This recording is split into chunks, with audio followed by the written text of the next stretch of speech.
Mataji, I started live now, Prabhu.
Hare Krishna, Hare Krishna, Krishna Krishna, Hare Hare, Hare Rama, Hare Rama, Rama Rama, Hare Hare, Hare Krishna, Krishna Krishna, Hare Hare, Hare Rama, Hare Rama.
Mataji, have you shared the live link?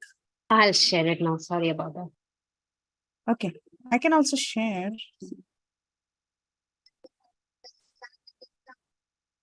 Mataji, you get started. I will share it. No problem. Okay, because I just thought maybe we'll have to wait for others to join, or is it okay? They'll join slowly, Mataji. Okay. 1 second.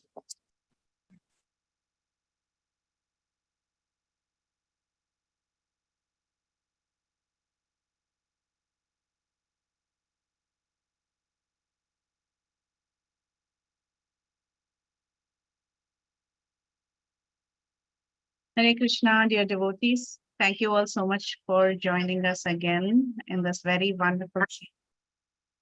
Thank you for joining us in this very wonderful series of the chapter-wise summary of Bhagavatam. Today we are very, very fortunate to have His Grace Balaram Shakti Prabhu again. This is going to be Canto 2, Chapter 3. And by popular request, he's here with us again to cover Chapter 3. So we are eagerly looking forward. Prabhu, thank you so much for accepting our request and explaining this chapter for us. Thank you, Prabhu. Over to you. Hare Krishna.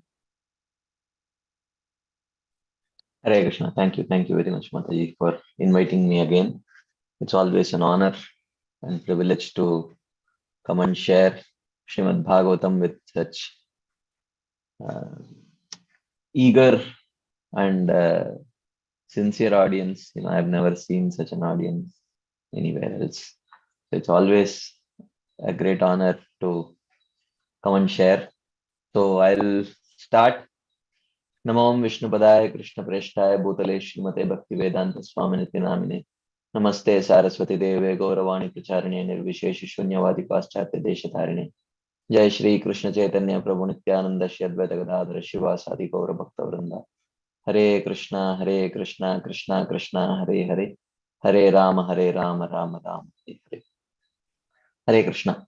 So what I will try to do is that I will just do a very quick recap of what we have seen in the first two chapters. Please do not panic. It's not going to be a very long recap. I will not take my time. And I will definitely cover the third chapter today within time. So just I'm taking this liberty just so that we'll get some continuity. So the first canto ended with Parikshit Maharaj's question as to what is the best thing for a person at the time of death, and especially what should he be doing at all times so that at the time of death something very auspicious happens and his destination is auspicious. So what should he be chanting, what should he be hearing, what should he be remembering and worshipping, and what he should not be hearing, chanting, worshipping and remembering. So in response to that, Shukadeva Goswami said, very wonderful question. This is very useful for everyone, not just you. And for people who are not interested in self-realization, there are thousands of different topics which they can hear and meditate upon. And such people, because of their lack of interest in self-realization, they waste their day and night in material pursuits. And in this way, when death comes, they actually cannot see death because they have developed this false, illusory hope that somehow the fallible soldiers of this world will protect them from death. Therefore, I am telling my dear Parikshit Maharaj, you should not be spending, or anyone should not be spending their time in this way. And rather, on the contrary, they should spend their time hearing about Krishna, chanting Krishna's name from these pastimes, and remembering Krishna if they wish to escape the fear of death. But don't think that this kind of what I am suggesting is only for devotees. Actually, anyone who has realized that the ultimate goal of life, anyone who has realized what is the ultimate goal of life, which is to establish a relationship with Krishna, should actually engage. You should actually put a full stop for all his practice of karma, jnana and yoga and start bhakti. Now, is there an example of someone who has given up their karma, jnana, yoga and started bhakti? Srila Shukadeva Goswami says, oh, there are many. There are many of the ages who were perfectly well situated in Brahman, but they gave it all up and started practicing, bhakti. And then Srila Shukadeva Goswami gives his own example. He said, Parikshit, you just see that I was a completely Brahman realized person, completely focused on Brahman and Sayuja Mukti. But when I heard these two verses from Srimad Bhagavatam, my heart got so much attracted to it, and I started learning this Bhagavatam from my father, right? And I am going to teach you that very same Bhagavatam now. And if anyone hears this Bhagavatam, their mind will completely be absorbed in Krishna. So therefore, to conclude, anyone who desires to escape the fear of this material world, who desires, um, liberation, or who desires the lotus feet of Krishna, anything, the ultimate process is Harinam Sankirtan. And don't be worried that you have just 7 days to live. Easily you can perfect this process. 7 days is a long time. Actually, Katvanga Maharaj perfected it in just one muhurta. So therefore, please do whatever is needed to perfectly execute this process of bhakti in the remaining 7 days so that you can achieve perfection. Having established, the superiority of bhakti, and having mentioned to you that this is what you should be doing, but I wish to let you know that this is not a conclusive opinion amongst all personalities. Many people have many different opinions as to what's the best process to be followed to achieve the highest goal. Some people feel that by practice of yoga, at the time of death, when one practices yoga and gives up their body, they can achieve Sayujya Mukti, and many people feel that that is the highest goal, and the process of yoga is the best means to attain that goal. So then he talks about the process of yoga, how such a person should be free from the fear of death, and he should be very much detached and things like that. And then what are the yama niyama, the basic do's and don'ts, basic lifestyle that is conducive for yoga, and then what kind of asana he has to perform. Then comes pranayama, where he, by regulating the breath, he controls the mind, and then by the controlled mind, he controls the senses, which is the pratyahara. And then after pratyahara, there is dharana, where he meditates on the form of the Lord within the heart. And when the dharana becomes more steady, then he is able to meditate on the individual limbs of the Lord, that is dhyana.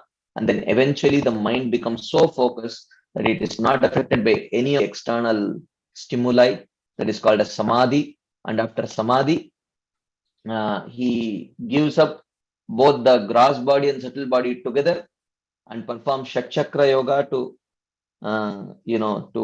pierce the Brahmarandra, and the soul goes and merges in the Brahma Jyoti. So this is one of the paths. This is called as Sadhyo Mukti, immediate liberation for a person.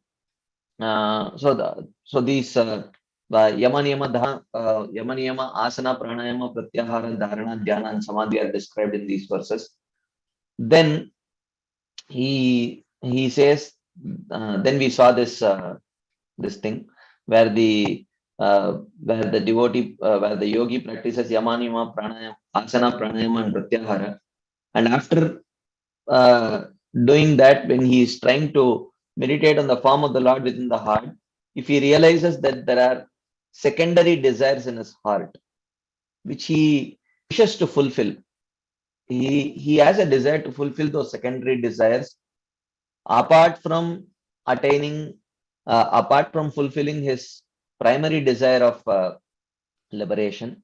So then such a person meditates on the Virat Roop. So when he meditates on the Virat Roop, two things could happen. Either his secondary desires may vanish, because when he sees that all these planetary systems and all the various things that I wish to enjoy in this material world, it all belongs to the Supreme Personality. So when he sees that that Supreme Personality is having as his bodily limbs all these various planets and other such things which he wants to enjoy, his enjoying propensity may gradually vanish. And if that enjoying propensity vanishes, then he may become qualified to meditate on the Paramatma form of the Lord. Okay. So, or else he may continue to, if that enjoying propensity does not go away, then he continues um, worshipping or meditating on the Virat form. And at the time of death, unlike the Paramatma meditating yogi, who gives up his gross body and subtle body and at once merges in the Brahma Jyoti, this Krama Mukta, or the yogi on the path of gradual liberation, he does not give up his body. He gives up only his gross body, and he carries his subtle body through 13 destinations where starting with Vaishwanara Loka and ending with the Pradhan. So there are 13 destinations which he goes through, and at each of these destinations, he gets an appropriate gross body to enjoy a particular level of material pleasure. And after being satisfied, he gives up that gross body. He gives up a part of that subtle body along with the desire to enjoy that level of happiness. And then with the partially purified subtle body, he moves to the next destination, and the same thing happens. He gets an appropriate gross body where he gets to enjoy an appropriate level of bliss. And after he is satisfied, he gives up that gross body. And another part of subtle body is given up, and in this way he moves gradually. This is called as krama mukti. Mukti means uh, uh, getting liberated from the subtle body is mukti. Getting liberated from the gross body is called as death, right? So because here the subtle body is getting gradually purified and liberated, so therefore this is called as krama mukti. And finally, when he escapes through the eighth layer of pradhan, he is completely purified, and then he attains liberation. So these are the two types of liberation that we are going to discuss, that we had already discussed actually. So, uh, so in this way, Srila Shukadeva Goswami is that in this way, if the yogi practices dharana, then he very quickly sees by this process of yoga, which is mixed with the element of bhakti, he will very soon see the Lord within the heart, or the object of meditation, he says. At this stage, Parikshit Maharaj asked this question that how is this dharana accomplished? How do you accomplish this dharana? And who is the object of meditation during this dharana? You have told dharana shraya, the object of meditation, but you did not really specify who is the dharana shraya. And you also mentioned about how the contaminations within the heart may be an obstacle to perfecting this dharana. How does one remove these contaminations? Can you please tell? Shukadeva Goswami says, okay, if contaminations are there, then you verify whether you have properly perfected the asana, pranayama, pratyahara, and all these stages. If there is any incomplete, if there is any lack of completion or perfection in those stages, it may lead to troubles in dharana. And if still it is there, one should meditate on the Virat form of the Lord, and and uh, and then he describes what is that Virat form. That Virat form covers whatever existed in the past, present, and future. Everything is covered by this Virat form. And then he actually describes this Virat form, how the various planetary systems occupy the various parts of the body, the various varnas, the various ashramas. Whatever you see in this material world, everything is covered by this Virat form. And then he says um, there is whatever is there in this universe is covered by this Virat form, and whatever I have described to you. So he says that um, uh, the yogi should concentrate his mind on this form, even though this is an imaginary form. But there is a bona fide imagination which is suggested in the Shastras. You cannot imagine any form, right? So, imagination, it is no doubt an imaginary form, but you cannot imagine any form of your choice. There is a specifically proper description of that imaginary form, and if you meditate on that particular form, it has a utility for the yogi who can gradually give up his material body like that. Okay, so then he says that the yogi who meditates on this form, he feels that giving up his gross body, he when he goes from one gross body to another gross body, these impressions are carried over uh, just like dreams, continuous dreams like that. And then he says that this is the bona fide form. Any other form one meditates upon in the name of Virat Roop meditation, it will cause degradation for the yogi. So this was the first chapter. Let's now move on to the second chapter. Just give me 1 second. I'll just.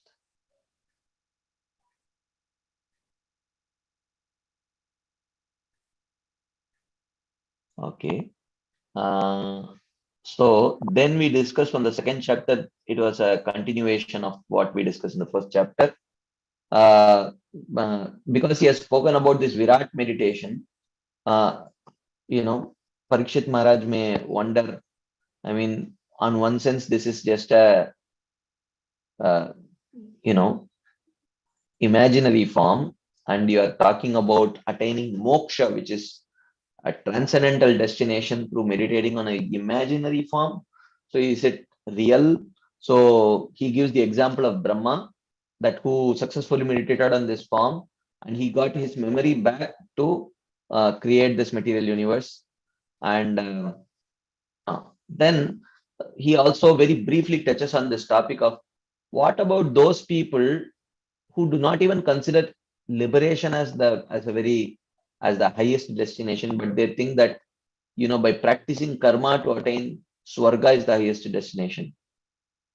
Srila Shukadeva Goswami says, actually this is a very foolish conclusion, because whatever is attained by such an endeavor is only very temporary, which is just like enjoyment in a dream. Therefore, intelligent people, they don't trouble themselves with such endeavors where they will get only temporary material pleasures. They will rather do the essential things to keep their body and soul together, so that the rest of the time and energy can be utilized in the spiritual endeavor towards attaining liberation. So what does it mean to do only sufficient endeavor to keep the body and soul together? He says that, that means living a very, very simple life without unnecessary prayas. So for a yogi, what does it mean?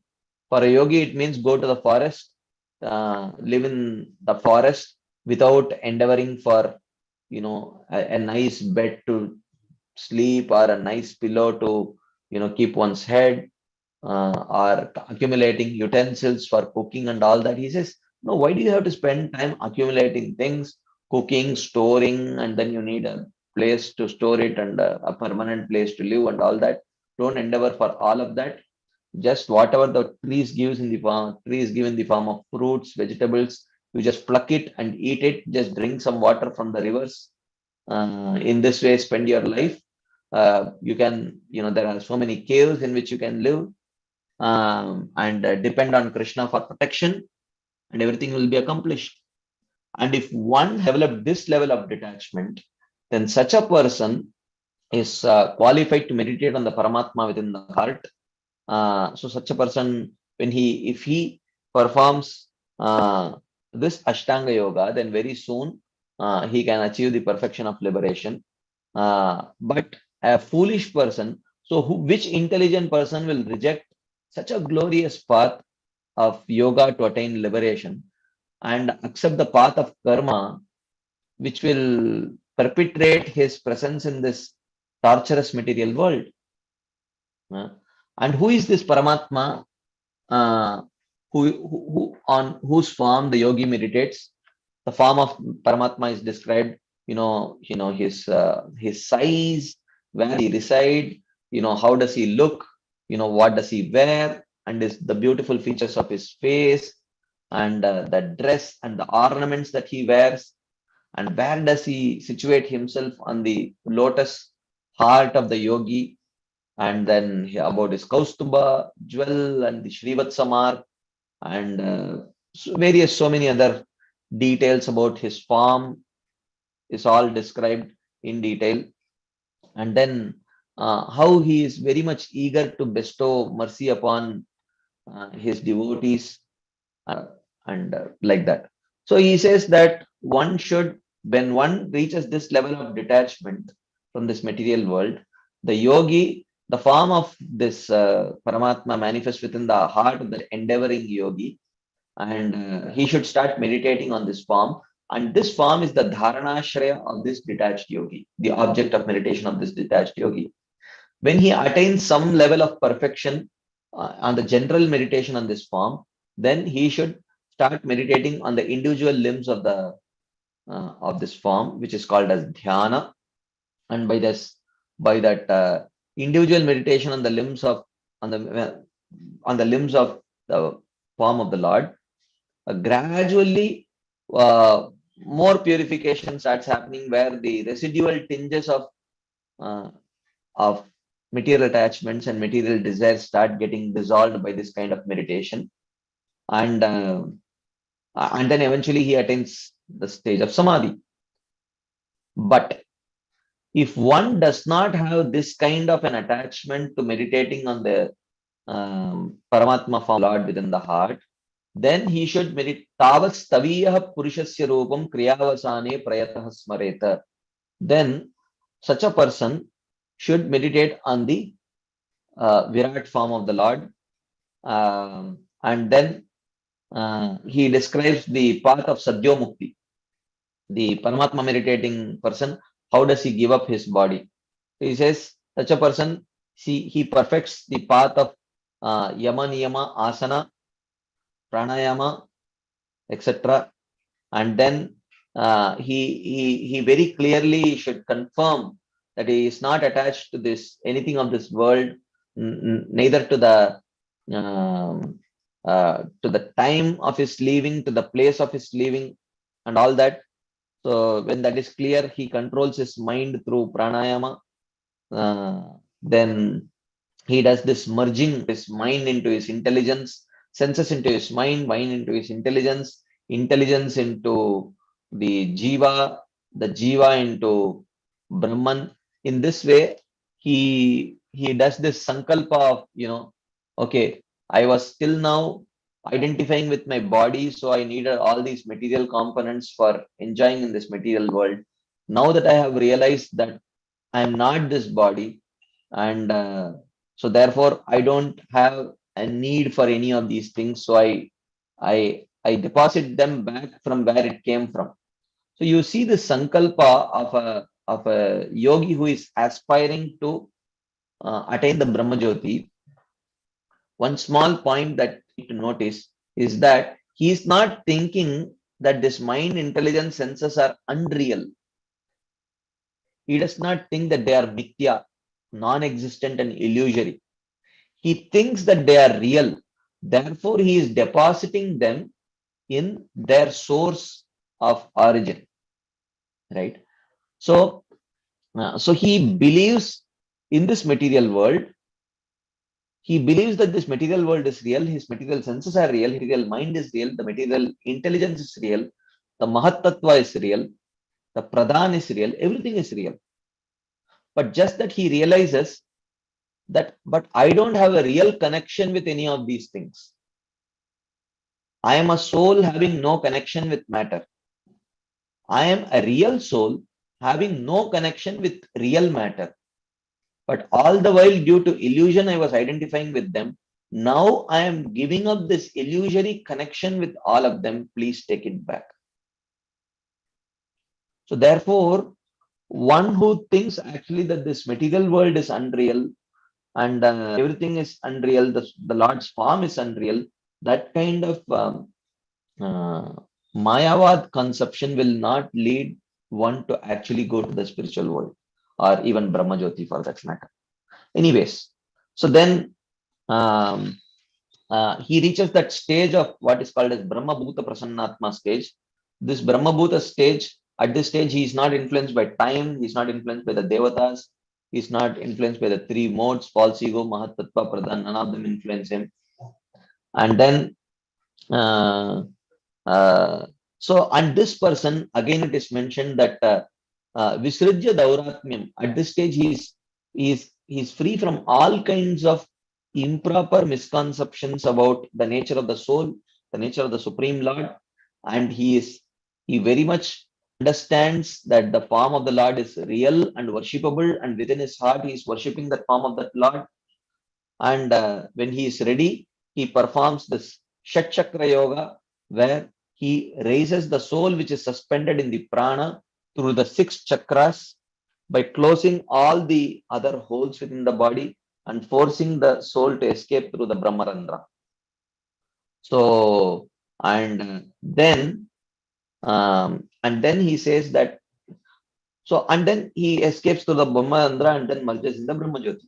So this is the Sadhyo Mukti, immediate Mukti for a detached yogi. But an attached yogi, as I mentioned before, he goes through these various planetary systems and performs this Krama Mukti. And then there are a few points that are mentioned here. Sahaiva Gachen Manasendriyaischa.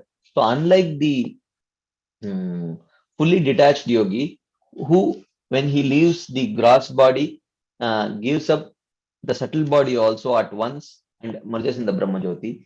But it is mentioned of this Krama Mukta that when he gives up his gross body, he takes his subtle body along with him, just like any other transmigrating ordinary soul in this material world. And but still, that the subtle body of this soul is considered, is mentioned as Pavanantaratmanam. Pavana Antaratmanam means a subtle body which, like air, is capable of going anywhere. So, according to his desire, he can go to any planetary system and enjoy that as long as he wants. It will fully be facilitated by the presiding deity of that particular planet. Okay. And the principle of Shine Punya Martilokam Vishanti, as soon as the Punya gets over, he will come back. That fear is not there because na karma bis tam gatim apnuvanti.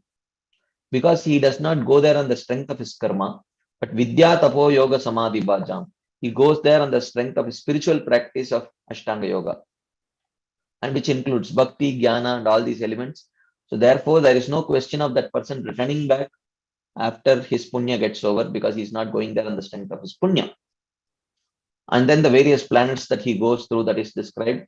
Finally, he goes through this Maharloka, Janaloka, Tapaloka, Satyaloka, and then the description of Satyaloka is given. And then he escapes Satyaloka also, then crosses through these 8 layers, while at each layer giving up a part of his subtle body. And finally, when he crosses through Pradhan, he gives up the last trace of the subtle part of the subtle body and merges in the Brahmajyoti. So this is described. And then Srila Shukadeva Goswami says, this path that I have described about the two types of liberation by the attached and the detached yogi, this is not something new. Even before, when Brahmaji had requested me, I had shared this with him. But having spoken to you about these 2 types of liberation, in conclusion, I have to tell you that for one who desires to escape this material world, there is no better auspicious path than that path which leads to Krishna Prema, and that is the path of sadhana bhakti. And even Brahmaji himself, or the Supreme Lord himself, after the manifestation of the Vedas, they very scrutinizingly studied the Vedas 3 times and then came to the conclusion that the ultimate goal is Krishna Prema, and the ultimate means to attain that goal is sadhana bhakti. They came to this conclusion. And then, but someone may ask, how do I believe that I am not this body, I am the soul, and the supreme, and the personality to whom I have to perform prema, he actually exists. He says that there are the jiva and the supreme Lord can be inferred through symptoms, certain anuman. He says that. Therefore, I conclude, my dear Parikshit Maharaj, that because this is the most auspicious path, which can bestow on the most auspicious goal, tasmat sarvatmana rajan hari sarvatra sarvada shrotavya kirtitavyascha smartavyo bhagavan pranam. Therefore, at all times and at all places, without any restriction, one should hear about, glorify, and remember the Supreme Lord with full concentration of mind.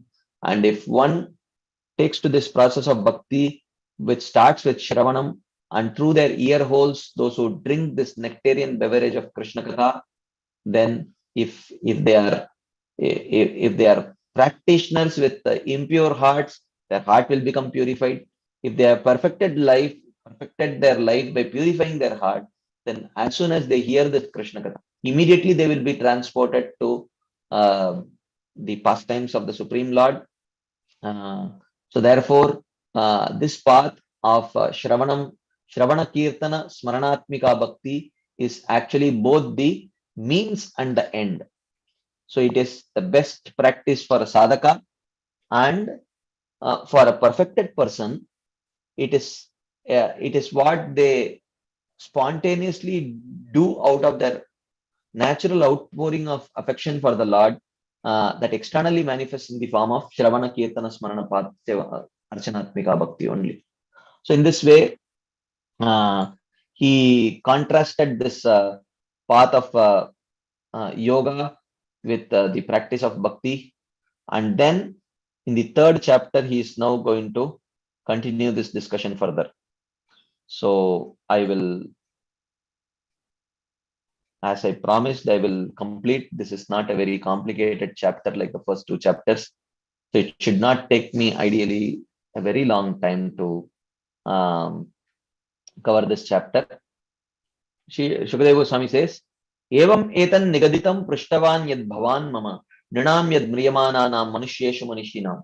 My dear Shukadeva, my dear Parikshit Maharaj, you had asked me what is the ultimate thing to be performed by a person at the time of death to attain the highest goal.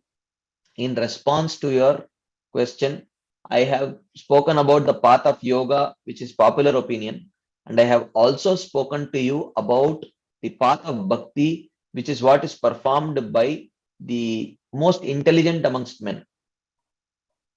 So by mentioning it in this way, Shukadeva Goswami is suggesting that I presume you are one of the most intelligent amongst men. So, you do understand what is it that I am recommending for you. Okay, it is bhakti. So then in the next almost 10 verses, maybe 9 verses, he talks about demigod worship. Because many people don't even worship the Supreme Personality of Godhead. Many people, they worship demigods, So someone who is absorbed in impersonal Brahma Jyoti, they are seen to worship Brahma. Someone who desires powerful sex, they are seen to worship Indra. Someone who desires heavenly planets are seen to worship Adityas, and so on.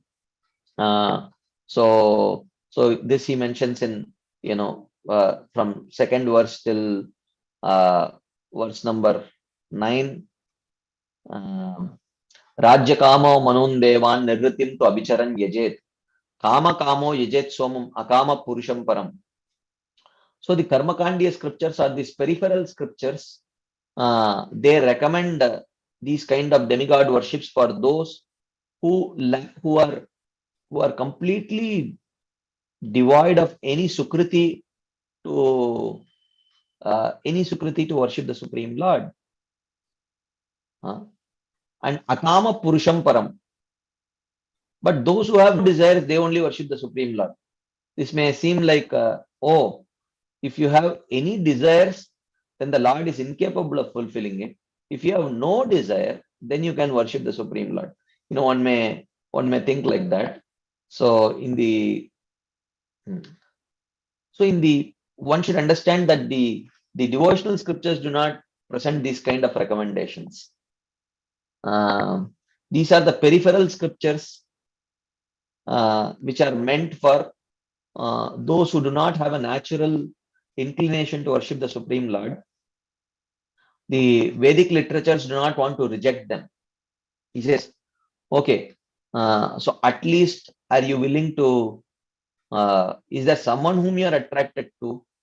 So they are attracted to the Devatas according to their modes. So the Vedic scriptures allow them to worship the Devatas also, right? So this is not a recommendation, but a permission. That because Krishna says, yo yam yam tanum bhaktam shraddaya chitum ichchati tasya tasyachalam shraddam tameva vidadamyaham. He says that whoever uh, uh, desires to worship the demigods or others, Krishna says that when I see that uh, that trace of desire in their heart to worship anyone else other than me, then I take it as my responsibility to make that faith in that devata strong. And one of the ways, that there are multiple ways in which Krishna makes that desire to worship the demigods very strong in the heart of the um, worshipper. One of the ways is Sataya Shraddhaya Yuktas Tasyaradhanam Ihate Labate Cha Tatak Kaman Mayaiva Vihitatan. So through that demigod, he will fulfill all the desires uh, of that particular worshipper, so that the demigod worshipper feels that yes, my the Lord of my heart, the demigod whom I am worshipping, is the highest, and he is capable of fulfilling all the desires. Like that, he gets that feeling, right? And another way in which the Supreme Lord fulfills, enhances the faith of this demigod worshipper is through these scriptures, which actually seem to glorify the demigods as sometimes as being the supermost, right? So that way, at least the demigod worshippers not, forced to worship the Supreme Lord against their natural inclinations, right? So they also get to feel that yes, the Supreme, Lord Shiva is the Supreme, Lord Ganesh is the Supreme, like that. But one should not think that the Supreme Lord cannot fulfill material desires. Akama sarvakamo va mokshakama udaradihi tivrena bhakti yogena yajeta purusham param. You know, uh, you know, uh, he says that whether one is an akami means one who has no material desires, which are the devotees, or no selfish desires, which are the devotees. Sarvakama means one who has all material desires, and mokshakama. Mokshakami means one who desires liberation. Any category one may be present. Udara dihi, if he is really intelligent, then tivrena bhakti yogena yajeta purusham param. Through uh, through pure bhakti, he will worship the Supreme Lord. So now one may ask, if someone has a desire for material benefits or moksha, how can he practice pure bhakti? Okay. How can he practice Tivrena Bhakti Yogena, which is mentioned here to be pure bhakti? Is it possible? So here, Tivra Bhakti means Jnana Karmadi Anavrita Bhakti. Okay. Bhakti, the practice. Okay. So purity has two aspects. One is goal and another is practice. Okay. Purity of goal is described by the phrase Anya Bilashita Shunyam.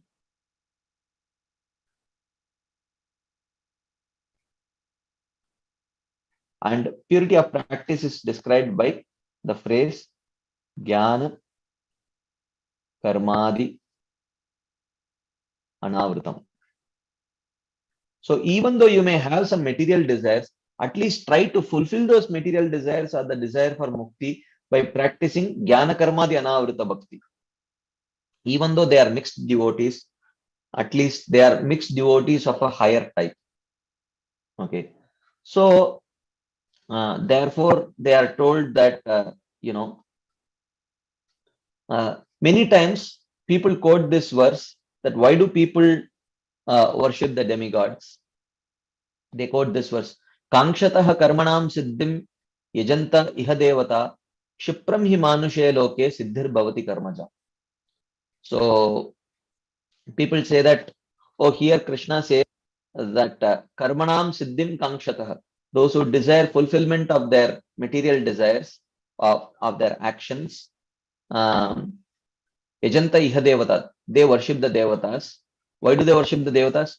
Shipram hi manushe loke siddhir bhavati karmaja. because the devatas very quickly fulfill their material desires. Whereas if you approach Krishna, Krishna will not quickly fulfill the material desires. He may purify. But this is not the right understanding of this verse. The right understanding of this verse is that the here Krishna says, why people do not aspire for transcendental goals? Why do they aspire for temporary material goals? So why do people aspire for temporary material goals? Because any temporary goal can be easily attained. But any transcendental goal takes a lot more hard work and a lot more time. So, Manushe Loke, in this human birth, people, Kankshataha Karmanam Siddhim, people who desire results to their activities, Shipram, very quickly, they engage in this path of karma, and such people are generally intent to worship the demigods. That's what that verse says. That verse is not telling that if you want material benefits fast, then worship the demigods. If you want the material benefits slow, then worship Krishna. Many times people talk about it like that, but this is not what it is suggesting. So here, the word Udara Dihi, intelligent, he is intelligent because instead of worshipping the demigods, he is choosing to worship Krishna. Okay. So this is what this verse says. So even if one may have material desires or a desire for mukti, then ideally one should worship Krishna through Tivra Bhakti. That is the fastest and the best way of attaining that result. Okay. And here, Srila Vishwanath Chakravarti Thakur makes an additional comment. He says that see the order of presentation.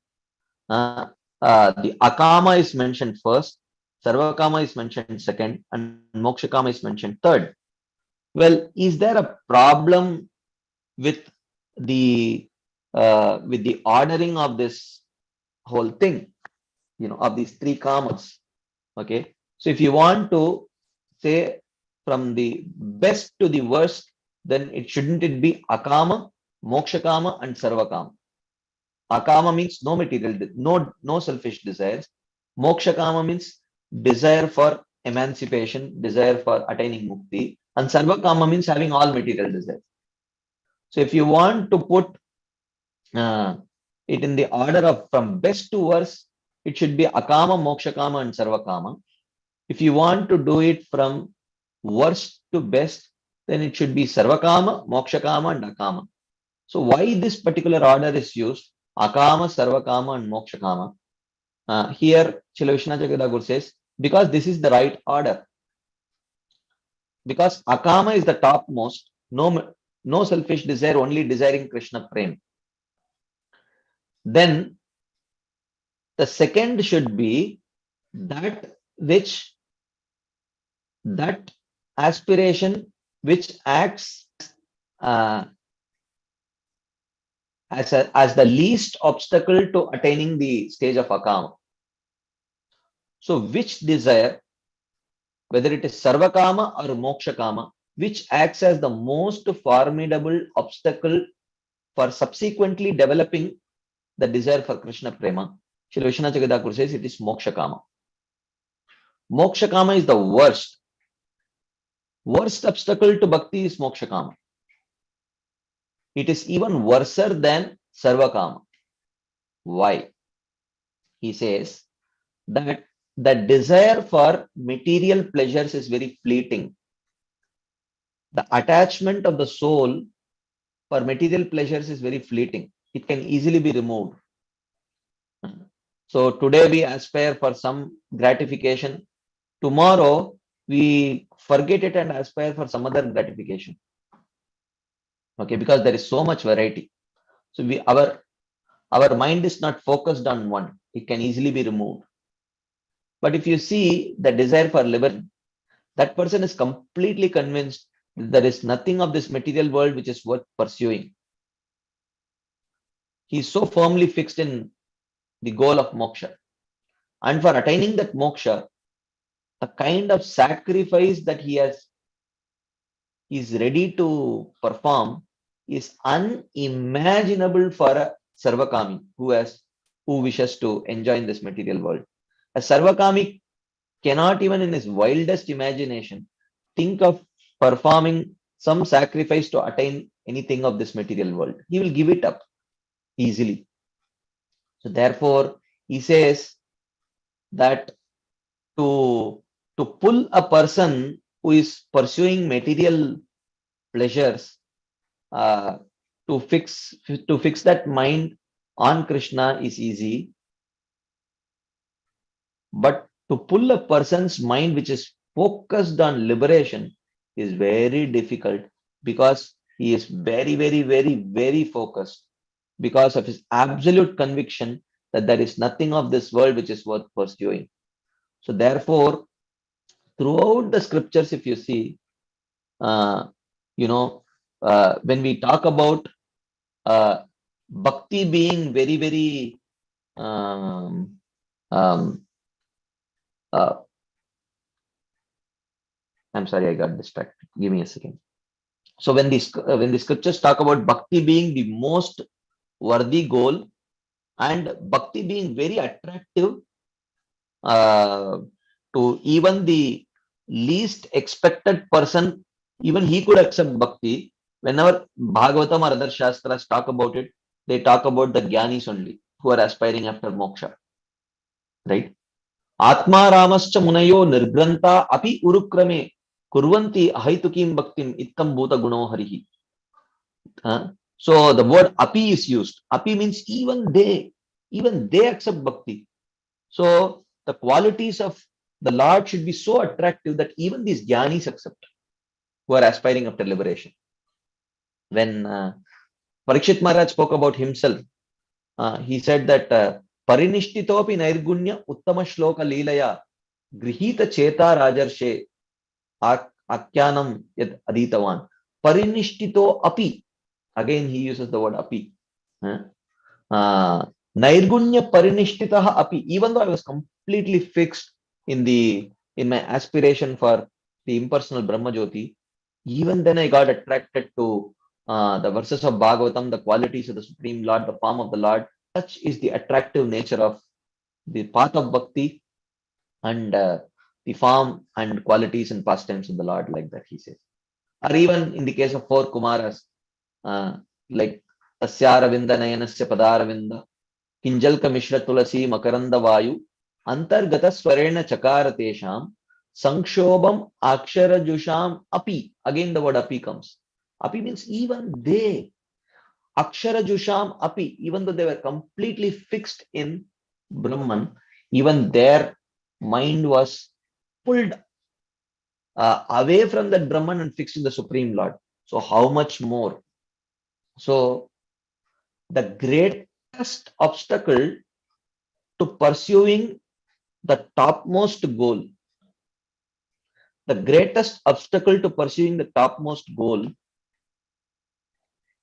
is the second best goal, because pursuing liberation is the second best goal to pursuing lotus feet of Krishna.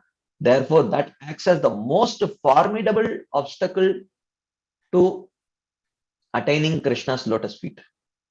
So if someone is absorbed in escaping material miseries, being convinced that material world, nothing of this material world is worth pursuing, I just want to escape the material miseries, that can be such an absorbing aspiration that to pull that person away from that aspiration and make him aspire to worship the lotus feet of Krishna, to establish a relationship with Krishna, where Krishna does not guarantee freedom from anxieties.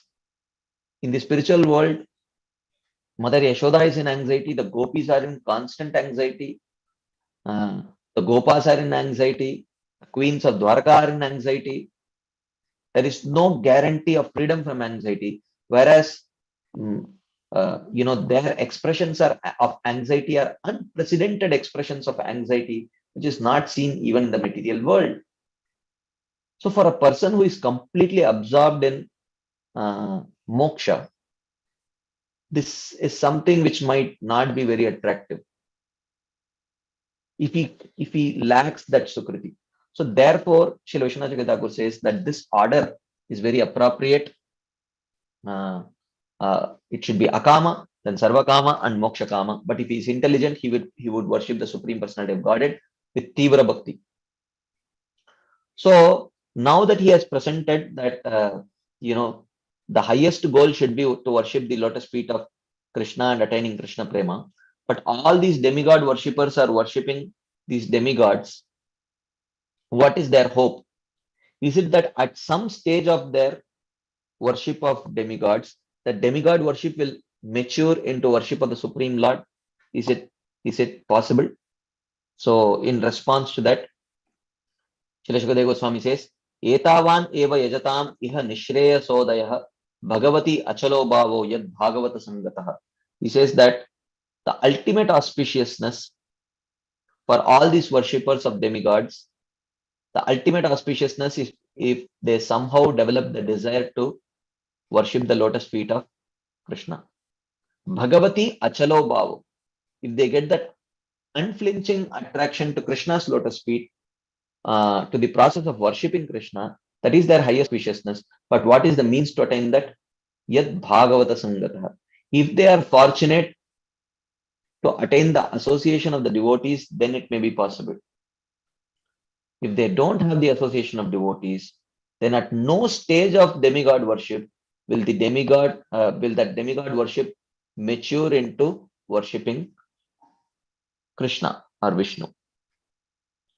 So then someone may say that you are telling a person has worshipped the demigod for so many years. So now you are telling the demigod worship to give up that demigod worship and worship Krishna. Isn't chastity a valuable quality? How can I give up that demigod and worship Krishna? What about my chastity? Someone may say. Srila Shukadeva Goswami says, Jnanam yada pratinivritta gunormi chakram atma prasada uta yatra guneshu asangah kaivalya sammata patastu ata bhakogah ko nirvrito harikata suratim na kuryat. He says, this is Vishnu Jagadhakur's explanation, very beautiful explanation. And then I will explain Prabhupada's explanation also, which is also very beautiful. Right? So Vishnu Jagadhakur says, Yat Jnanam. So he tells the demigod worshipper, look at that person. He is the practicing Jnani. He was practicing Jnana. And what is the nature of this Jnana? Kaivalya sammata pata. It is an approved path for attaining the Lord. Demigod worship is not an approved path for attaining the Lord. But Jnana is an approved path. Pratinivritta gunormi chakram. This path of Jnana actually creates indifference to the material modes. But demigod worship actually makes absorption in the material modes, creates absorption in the material modes, whereas the path of Jnana helps one escape creates indifference to the material modes. Atma Prasada, the path of Jnana gives satisfaction of the self. Demigod worship keeps the soul in constant dissatisfaction. Yatra Guneshu Asangaha. And eventually the path of Jnana creates complete detachment from this material world. Okay. And even such Jnanis giving up such valuable path of Jnana, which is approved for attaining the Lord, which creates difference to the gunas, it creates satisfaction of the self, and it creates complete detachment from this material world. When the Jnanis are willing to give up such a glorious path to accept bhakti, what is your problem to give up such an inferior path of demigod worship and accepting the path of bhakti? Where is the question of chastity when through these demigods, Krishna only is fulfilling all your desires? why should it be a problem for you to give up your demigod worship and accept the path of bhakti? This is the explanation of this verse by Srila Vishwanath Chakravarti. Srila Srila Prabhupada, he here glorifies the path of bhakti in a different way. He says, Yat Jnanam, this transcendental knowledge in relationship with the Supreme Lord Hari. Okay, because he has already told, uh, Akama Sarvakamo va Mokshakama Udaradihi, Tivrena Bhakti Yogi and Ejeta Purusham Param. The worship of the Lord is the topmost means to attain even material goals of moksha. And knowledge of the Supreme Lord, Yad Jnanam, is A Pratinivritta Gunormi Chakram. What is the nature of this knowledge of the Supreme Lord? This knowledge results in complete suspension of the waves and whirlpools of material modes. Okay. Atma Prasada. And the path of bhakti is self-satisfying. Savai pumsam paro dharmo yato bhakti radokshaje ahaituki apratihata yayatma suprasidati. So it is completely a self-satisfying path. Why? Yatra guneshu asangaha. Because the path itself is free of material attachment. Only the path of bhakti is beyond the three modes. Kaivalya Sammatapata. The greatest of the transcendentalists approve this path of bhakti to be the best path. Ko nirvrito harikata suratimna kuryat. So therefore, who is that person having understood this glory of the path of bhakti will not be attracted to this path of bhakti which is characterized by hearing, discussing and remembering harikatha. Like that he glorifies this path of bhakti. Again, the demigod worship is presented and as a possible means of attaining perfection, and he mentioned, and a contrast is created between demigod worship and bhakti. At this point of time, Shaunakadi rishis, they realize that Goswami has very comprehensively answered Parikshit Maharaj's question. So they sense that maybe Suta Goswami has summarized that conversation. So because he very conclusively presents the superiority of bhakti here, so Shaunakadi rishis, they become fearful because they have this great desire to hear all the conversation that happened between Parikshit Maharaj and Shukadeva Goswami. So Shaunakadi rishis express this fear and the desire. Iti abhivyahritam raja nisham rishaba kimanyat prishtavan boyo vayasakim rishim kamim. So after hearing all these explanations, they are not telling Suta Goswami, did Parikshit Maharaj have some further questions? Because to that question, Suta Goswami may say, no further questions. So they say that what else did King Parikshit Maharaj ask Shukadeva Goswami? Which means we know for sure further conversation happened. The conversation went on day and night for 7 days. Right? What you have spoken is a few minutes.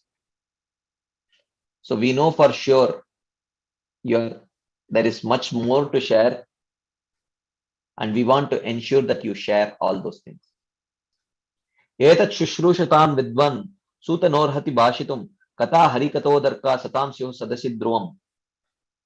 You know what, Suta Goswami? This combination between us is very good. You are vidvan and we are shushrushatam. You are an expert in this subject matter and we are your customers. We are the best customers. We are very, very eager. Okay. So therefore, this is very good combination. So in the combination of the best of the speakers and the most eager hearers, this combination should naturally lead to a very to a pravaha, to a flood of harikatha. So therefore, kata harikatodarka satam syuhu sadasidruvam. So he says that in an assembly of great devotees, naturally a flow of harikatha would have happened. So the great devotees in the assembly of Parikshit Maharaj and Shukadeva Goswami and many more other such sages. Harikatha discussion must have happened profusely. So you cannot deprive us from hearing all of that. Savai Bhagavato Raja Pandaveyo Maharatah Bala Kridanakai Kridan Krishna Kridamya Adade.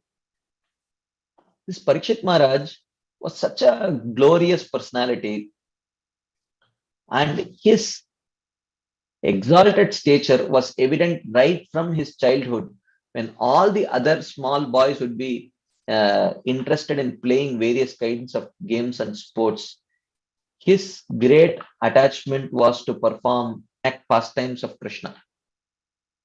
So, so apparently, this is actually a very telltale evidence of a very exalted devotee. And the example of Uddhava also we see, and in those purports, Prabhupada gives his own example also in the purports. So he says that this Parikshit Maharaj is such an exalted personality that when all the boys of his age would be engaged in other kinds of childish plays, he was engaged in Krishna Krida. And what to speak of Shukadeva Goswami, he was no less. Vaiyasakischa Bhagavan Vasudeva Parayana. Urugaya Gunodara Satam Surhi Samagame. And if Parikshit Maharaj is, uh, uh, is a Krishna, if he is Vasudeva Parayana, then Shukadeva Goswami is also Vasudeva Parayana. He has completely surrendered to Vasudeva. So when such personalities meet, definitely very elaborate discussions about Krishna would have happened. So therefore, please don't deprive us, and don't think that we don't know the glories of Krishna Katha. Ayur harati vaipumsam udyan astanchayam asau tasya riteya kshano nita uttama shloka vartaya. In this world, with every rising and setting of sun, and with every small movement of the sun, a day or a moment is lost, and that much duration of life is taken away from the personalities, from everyone, except for those who utilize those moments and days in discussing Krishna Katha. Tasya riteya kshanonita uttama shloka vartaya.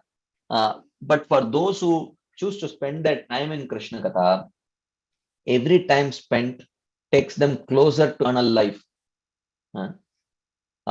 Tarvah kim na jivanti, bastraha kim na shoshantuta, na kadanti na mehanti, kim grame pashavo pare. But someone may say, you are talking about Krishna Katha, spending the time in Krishna Katha, Krishna Katha, Krishna Katha, like that. But in reality, but most of this world, they think that life is meant to be enjoyed. There is so much material facilities. Why would Krishna create this whole material world with so much scope for enjoyment if he did not want us to enjoy? So therefore, the goal of life is enjoying. Why you are talking about worship like that? So Shukadeva, the Shaunaka Rishis, they say, Taravaha kimna jivanti. If you think a long lifespan is the perfection of life, the trees live much longer than you. Is that success? Bastraha kimna shushantita. Or if you count success in terms of number of breaths, or how deep breath you take, or how much air you inhale and exhale. The bellows of a blacksmith, they breathe much stronger and much longer than you. Are they more successful?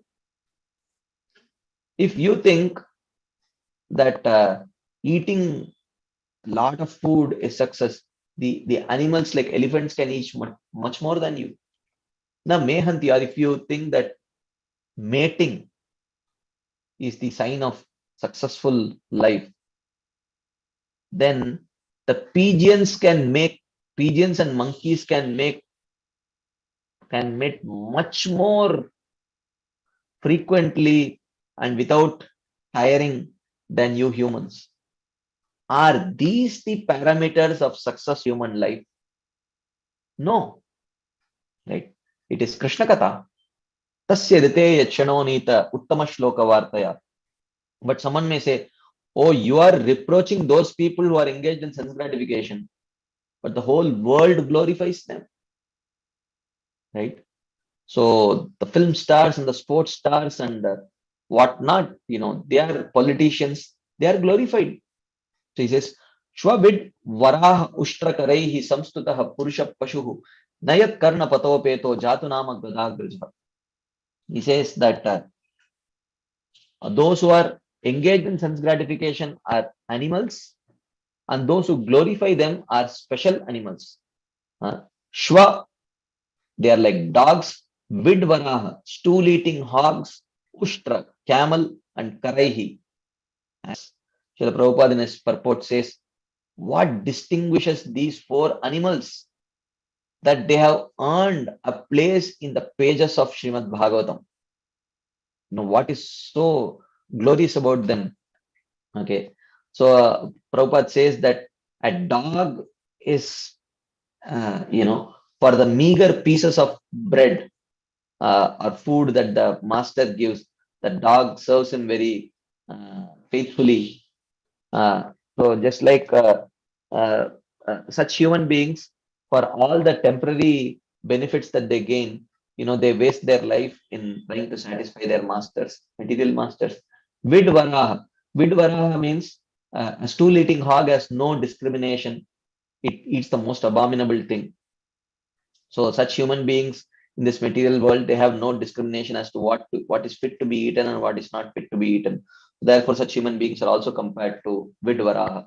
And Ushtra is a camel, which when it eats thorns, its own tongue bleeds, and when it tastes that blood, it thinks, "Oh, I am eating something very, very tasty," like that. So similarly, people of this world are engaged in all kinds of sexual activities where their blood gets wasted, and they think that, oh, this is very enjoyable, like that. And Karaihi means asses. An ass indicates a henpecked person who is completely dedicated to his beloved. So sometimes the ass, when it approaches the female, she kicks him, but nevertheless, he keeps approaching her for some meager pleasure. So similarly, people of this world are engaged in sex pleasures, even though it drains off their own uh, vitality, like that. So, so such people only glorify this animalistic people. Nayat karna patopeto jatunama gadagraja.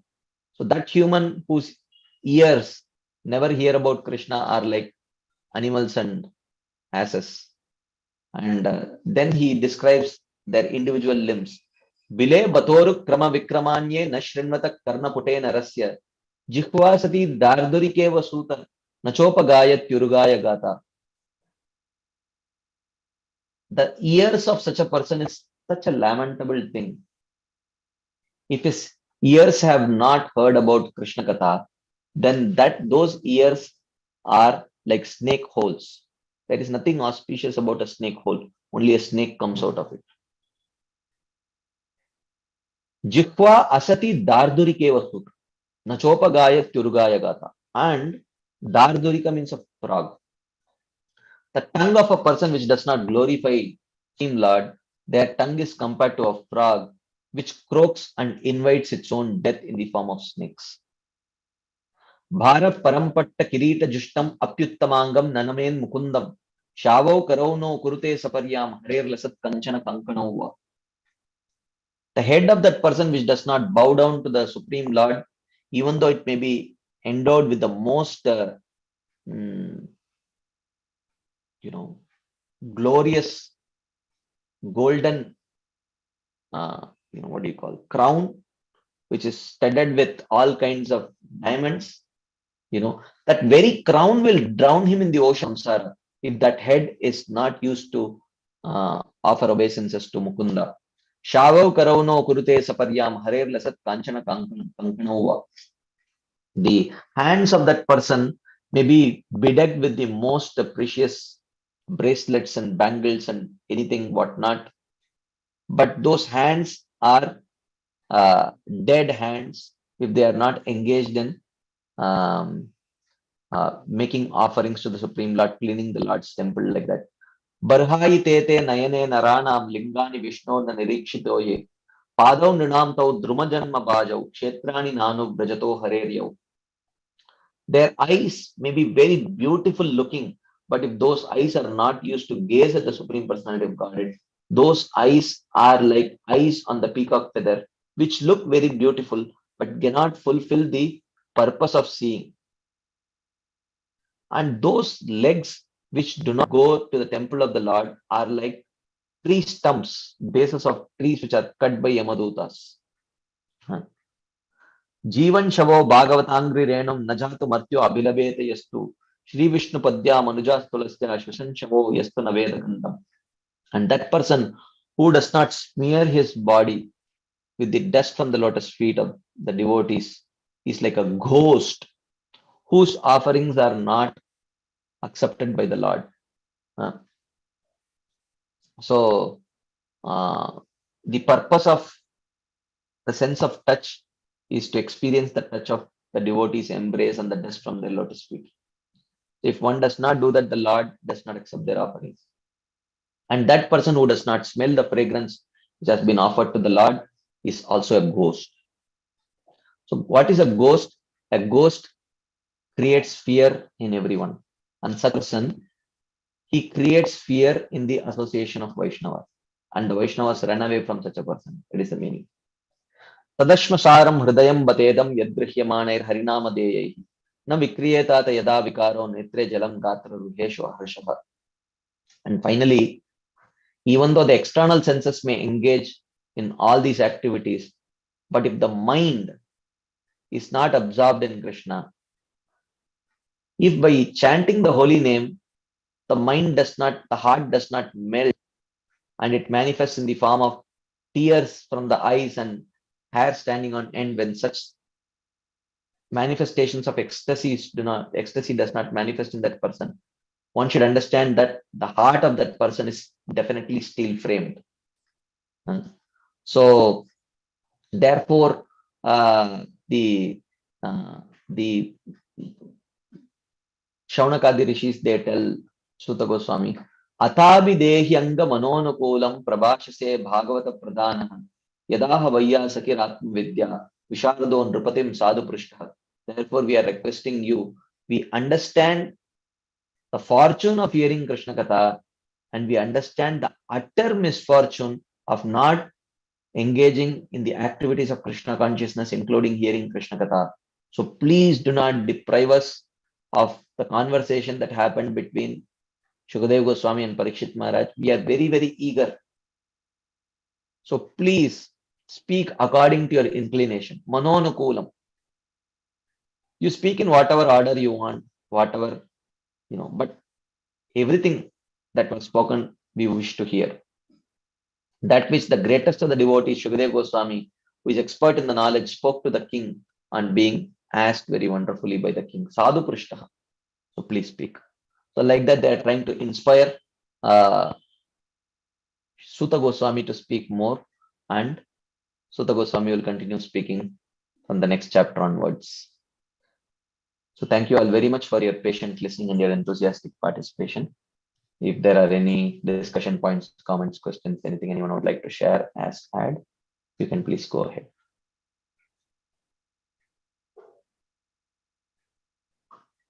Any questions, comments, discussion points?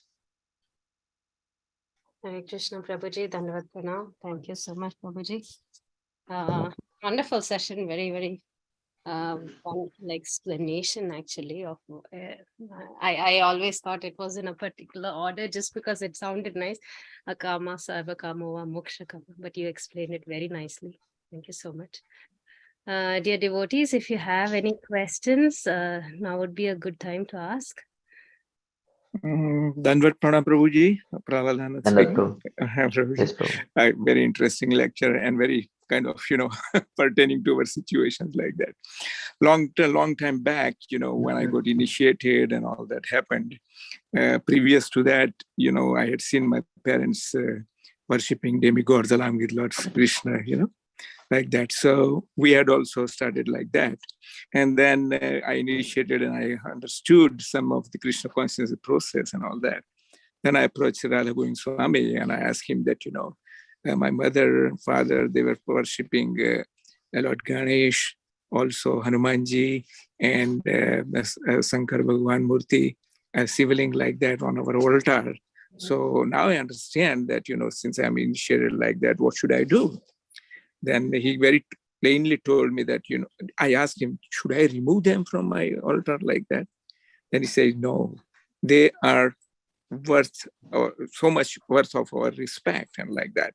But since you are understood that they are not supreme God, you can keep them and worship, do arti, puja, whatever you're doing, and worship, offer them bhog like that. And then he explained that this was later, after many years, I met again. Actually, he came to my house 2 times, once in Africa where I was, and then once in US here. So that time I asked him that, I go to Sanat. Actually, when I met him in Vrindavan, I told him that, every Sunday, the Sanatan Mandir in Las Vegas allows me to preach Bhagavad Gita as it is. So he said, oh, that's very good, because there are other people, demigod worshipper, who come there and you give them books and other things. So slowly they will like that. So since then I have been doing that. And that time I had asked him, this was long back. And then he told me that I had asked him, how do I respect this demigod? Then he gave me those slokas of Brahma Sanhita. Because in our temple where I go, there is a Shiv, Parvati, Ganpati, and Durgaji, in addition to Lord Sri Krishna in the center, and Lord Ram Hanuman, Ram Lakshman Sita Hanuman, like that. So I have told my congregation that, we can offer these 3 prayers respectively to Shankar Bhagwan, Ganpati, and Durgaji, those 3 slokas like that. So this is what I have been doing and I have been preaching. So my question is, am I doing right or not? You're doing what His Holiness Radha Govind Maharaj said, so how can it be wrong? No, it cannot be wrong. That's true, sir. But, I personally feel that I should not remove those deities, or do not advise them that you remove these deities. If they are not there from start, that's good. But if they are there, and then you realize that like that. So I've been following that practice and I feel good about it. Yeah. Yes. Perfect. But actually, eventually, I always bring them to this point of akam sarva kama moksha gardhi. So that's the culmination of persuading them to proceed like this. So that's what I wanted to. Your classes have been really so good, and I really follow them up. I actually make notes out of that, and that helps me in preaching. That basically that is what it is. Preaching to myself and others. Like that. Thank you very much. Thank you, bro. They are all the acharyas, not yeah, notes. that's true, Prabhu. Thank you very much. Sukha Mataji. Hi Krishna, Prabhuji, Danvat Pranams. Once again, such a wonderful session, Prabhuji. You are just churning the nectar from the Acharya's commentaries and presenting it so beautifully for us, Prabhuji. Prabhuji, I have a couple of questions. Maybe they are not related, but it just came to my mind when you were talking about these couple of chapters. One was the Shreyo hi jnanam abhyasa jnana dhyanam vishishyate. How do I look at that verse in this perspective? And should I go to my next question or? No. We will. I'm just trying to understand. I'm just trying to understand your question better, Mataji. What is the connection between the first 2 chapters and Shreyo hi jnanam abhyasa? I'm just trying to. We were, you were discussing the Akama Sarva Kamova verse, and you were saying like the hierarchy of things, right? Like, because moksha kama is worse. Oh, okay. Yeah. So here Okay, that Shreyo hi Jnanam Abhyasat talks about the hierarchy of activities in terms of, it says, if you can engage your mind, absorb your mind in Krishna, that is the topmost, mind and intelligence. If you cannot do that, then endeavor to engage your mind and senses, mind and the Supreme Lord along with your senses. If even that endeavor is very difficult, then at least engage your external senses. If even that is difficult, then at least engage in Nishkama Karma Yoga and offer the fruits to Krishna. Like that, is the hierarchy that he is talking about. So it talks about, uh, at least if someone who has faith in uh, uh, worshipping Krishna, he has pure devotional faith, but is struggling to perform that pure devotion on the level of absorption. Then Krishna suggests, if you cannot absorb, then practice absorption. If even practice absorption is difficult, then at least engage your external senses in Krishna's service. So, therefore, but here we are talking about desire. So desire, we are not. This is not a hierarchy between. Okay, the topmost is Krishna Prem. Second is enjoying in this material world, and the worst is moksha. We are not talking about. We are not talking about a hierarchy of the destination, but we are talking about a hierarchy of desire in terms of their favorability to attaining Krishna's lotus feet. So we say that between Sarvakama and Mokshakama, the desire for moksha is a much more absorbing desire, which can take one away from Krishna's lotus feet much more powerfully than the desire for some temporary material objects of this world. So that way, we are not telling that moksha is inferior to material enjoyment, but we say that the desire for moksha, because moksha is much more superior to material enjoyment, the desire for moksha is much more stronger than desire for material enjoyment. But because desire for moksha is not desire for serving Krishna, therefore that can be the most formidable obstacle to desire to worship Krishna in that sense. Does it make any sense, Mataji? Yes, Prabhu, you were saying that this is, for concern with desire, and the other one was like related to activities. So Yeah. for some reason that came to my mind, and I was thinking how I can reconcile the two. And the other question was, Prabhuji, the spiritual world is called Vaikuntha, and then you said that there is still anxiety there, and how do we, of course, Prabhupada has mentioned spiritual anxiety, but wouldn't that be a deterrent because, people are looking for an anxiety-free life, right? Yeah. Well, that anxiety is not born out of three modes. That anxiety is born out of love. A mother wants to be free of anxiety, but the best way to remove that anxiety from the mother is take her child away from the mother. So the mother would certainly not desire it. So therefore, of course, this is also not a perfect analogy at all, because in the material world, even the anxiety felt, the anxiety felt by a mother towards her child, even though it is born out of love,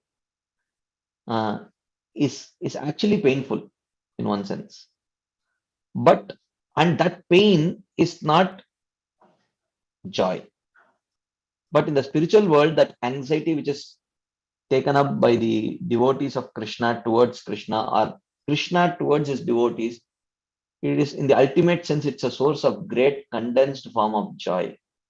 So therefore, unless one understands that these emotions of anxiety can be joyful, which requires a particular level of sukriti, for them to appreciate the spiritual world is very difficult.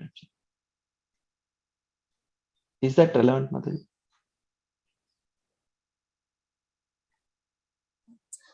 Yes, Prabhuji, you're saying that the anxiety in the spiritual world is actually pleasure. I mean, it's ananda and it's not the pain.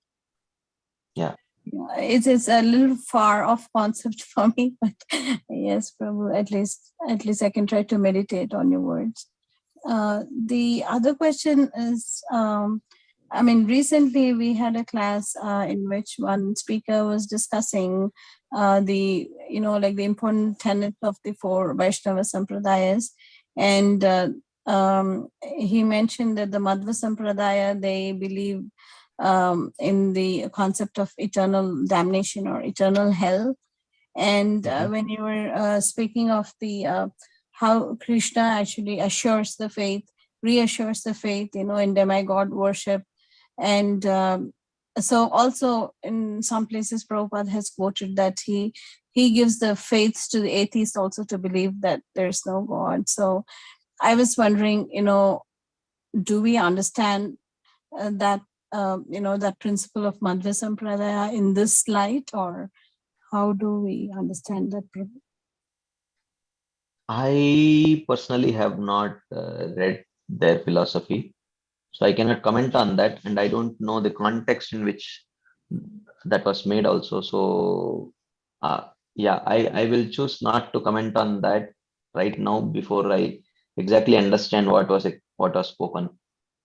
So, but Krishna does talk something like eternal damnation, where Krishna says, Tanaham dushata kruran samsareshu naradaman, shibami ajasram ashubhan asuri shveva yonishu. Asurim yoni mapanna muda janmani janmani, mama prapyeva kaunteya tato yanti adamam gatim. So Krishna in Bhagavad Gita talks about those souls who hate me, who are very cruel, and the lowest amongst mankind. I eternally cast them in hellish species, he says. So that sounds very much like eternal damnation. But what that actually means is, like, let's say from my house, if I want to go to the vegetable market, if the vegetable market is on the right hand side, so but someone turns to the left and starts walking in the left with the hope of reaching the vegetable market. So you would tell, oh, you will never reach the vegetable market. So what it means is, unless you turn back and start moving in the right direction, you will never reach the vegetable markets. That's what it means. So that kind of those kind of statements should be understood to mean that if such people are not fortunate enough to get the association of devotees and get that sukriti, because of which they will stop hating Krishna and start worshipping Krishna. If one does not reach that particular stage, till then they will be damned in the hellish life. But the moment they get those sukriti and turn their face towards Krishna, then certainly there is all auspiciousness. So therefore, I don't know whether in Madhva Sampradaya they really believe in eternal damnation. I'm not very much aware of their philosophy, but certainly that kind of an understanding, if it is true also, I don't know, but it is, I have not heard it in our own Sampradaya. At any stage, our understanding is bhakti is yatsyat sarvatra sarvada. From any situation of life, one can practice bhakti and elevate oneself to the lotus feet of Krishna. That is our understanding. Thank you, Prabhuji, for that answer. It clarifies so much for me. Yes, we recently heard in the class, and I couldn't understand the, where it was coming from. I did Google and see that they do have such a concept, but still I wasn't sure. But your final words was very comforting, Prabhu, that everybody has a chance for bhakti. So, and thank you so much, Prabhuji, again for your wonderful classes. Please give your association again, Prabhu. Thank you so much. Thank you. Bharat, Prabhu. Hare Krishna, Prabhuji, Dandavat Pranam. Thanks for your time and your nice association, Prabhuji. Prabhuji, I would like to ask a question, like as people keep the pictures of the forefathers in their house and they worship that also, they're worshipping God also and worship the forefathers' pictures also who have left their body. So is it right to keep forefathers' pictures in the house? Worship or not worship is a secondary thing, but keeping them as per Well, from the bhakti point of view. I mean, from the bhakti point of view, I mean, if it's an expression of gratitude, they have been so loving to you, and you remember them very fondly. So in order to, so for that, out of gratitude and affection, you keep a photo, and that's very natural, right? I don't think that is an obstacle to bhakti. And if they have been wonderful devotees and who have inspired your devotion in your life, as Vaishnavas, you keep their photo and offer prayers also on a regular basis. I don't think that is also an obstacle. Or even if they were not devotees, but they have showered their affection on you and you have gratitude towards that, then with a desire to reciprocate uh, for all that affection in a very spiritual way, if time and again you offer your respects to them and offer some Mahaprasad to them to their photo, that is also perfectly right. That is nothing wrong. It is not against the devotional tenets. Is that relevant, Prabhu? Yes, Prabhuji. Yes. Thanks, Prabhuji. Hare Krishna. Bhavana Mataji. Hare Krishna, Prabhuji, Dhanvat Pranam. Thanks for your nice session. Prabhuji, my question is like, as we see, like in this world, means most of the people are there who are not even up to the level of demigods. Means they follow other script, others path, like which they think as that it is spiritual path. Like someone is Radha Swami and like Arya Samaj and all other kind of paths have been made by the people, which is not described in the scriptures, as means it is not mentioned in scripture. So how we can deal with those kind of people to make them Krishna conscious, like in the starting stage, that we can't say like to them directly that what you are doing is wrong. So how Yeah, to we deal cannot with say this? that. You just be nice to them, uh, because many people come to these organizations because they are looking for some good association, for some good friends, uh, uh, because uh, otherwise to navigate through this life is very difficult actually, unless you have some good companions. So many people accept an organization uh, for want of companionship. So if we can be that companion, then gradually we may pave their way to accepting Krishna. So all that we need to do is, in the initial stages, keep the philosophy aside, just be nice friends, be nice to them, and let them become attached to our relationship. Then slowly they will get Sukriti, and when that Sukriti matures, then they will naturally take up the Krishna consciousness. Basically, we have to facilitate uh, their appreciating something connected to Krishna through our being nice. And eventually, when they ask, then we can give philosophy. Otherwise, we should not give it very cheaply when they are not ready to take it.